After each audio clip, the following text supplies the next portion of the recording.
Welcome to stitch number 5. It's a popcorn stitch and we're going to go into the back loop only. If you're new to crochet, there's always 2 loops that make up a stitch. If you use the front loop, that's the front loop, and if you use the other one, it's the back loop. So if you didn't have to change your color, just chain up 3 right where you are. And if you're adding new color, just have it already on the hook and just pull through and through. And that will do a slip stitch on the back loop to join. You're going to chain 3, and this chain 3 will count as 1 double crochet and a chain 1 space. Now you're thinking to yourself, well, you're missing a chain. It's because I want you to keep that edge nice and tight.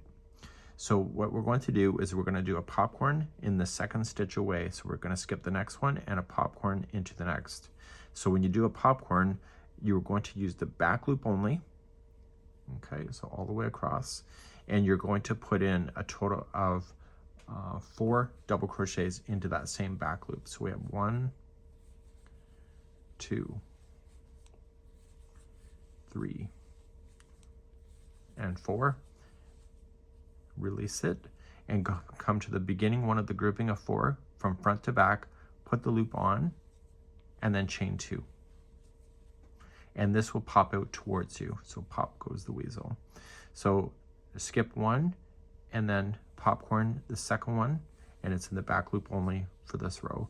And so there will be 4 double crochets in there first.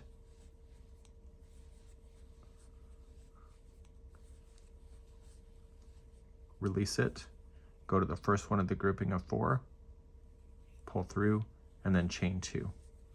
Skip the next one and popcorn into the next, and you'll do this all the way to the other side, and I'll see you close to the other side in a moment. Coming close up to the other side, chain 2 after the last popcorn, skip the next stitch, and you have the last one, and you're just going to double crochet into the last one like so. So it's really got a nice jump to it, and you're going to turn your work and do row number 2. Row number 2 is just a single crochet row. You're just going to chain up 1 single crochet in the top of the double crochet, and this is a chain 1 space, so put a single in there. And then in each of the popcorns, just at the top, just put in a single crochet, and each chain 1 space, 1 single crochet, and just continue to do that all the way across. So this will help stabilize those popcorns to make them look really cool. And the key element to this is that the last one, so you'll come into your last popcorn. Now you had a chain 3 if you recall, so I still want you to use the space, because there's technically a chain 1 space there, and there was 3 there, so the second one is right here. So go into the second chain and single crochet there to keep that stitch count perfect. Okay, and that was row number 2, and then we're going to turn our work and begin row number 3.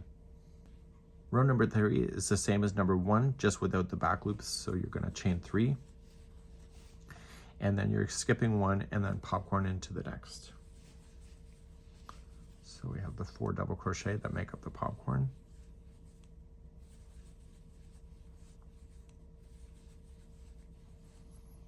Okay, release, pull through, chain 2.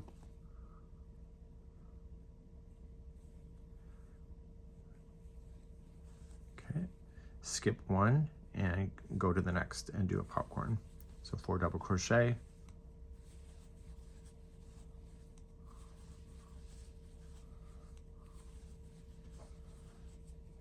Chain and then do that, pull through, and then chain 2, and then keep moving on. Skip 1, popcorn in the next. I'll see you at the end of the row in a moment. At the end of the row, I still have 2 stitches left. I've chained 2 after the last popcorn was in, and you're just going to double crochet into the last stitch. And then return our work and do row number 4. And this is the last row. I did not want to go crazy with this particular stitch with having too many rows of it because popcorn makes people quit. So to do this one, just chain up 1 and apply 1 single crochet in each of the stitches and chain spaces all the way across like you'd already done on row number 2. The key element is that last one.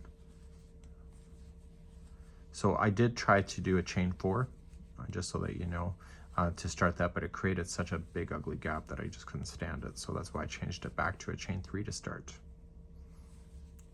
Okay, so at the end you have this chain 3, so put in a single crochet into the space and then the second chain apply a single crochet. This is the end of this color. Roll the dice again before you decide to cut the yarn. And if you're changing out color, now's your time to do it. And I'll see you on the next stitch ahead.